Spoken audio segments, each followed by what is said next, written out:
Oracle 之前又點又咁樣，你知唔知佢已經跌咗47%？咁我唔怪知你哋痛到嗌晒救命啦咁樣。咁 that's why 我從今天開始，其實下個禮拜三、後個禮拜三都係嘅，提早5分鐘。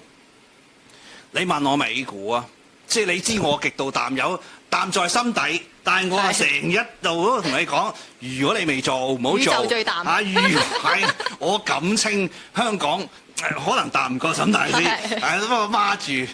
但係個情況就係在於，我會話俾你聽，係啊，我係淡底啊，爭到佢入骨啊，遲早啊，冇錯，忍住啊，好啦，遲早跌好多，但係個情況在於，我唔會無啦啦叫你去買7568㗎嘛。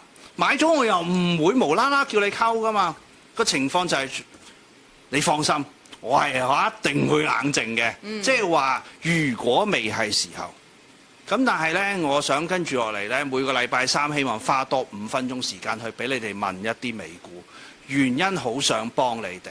我懷疑就算其實一個指數跌咗9呢，好容易再破頂嘅，因為9真係一個好細嘅幅度。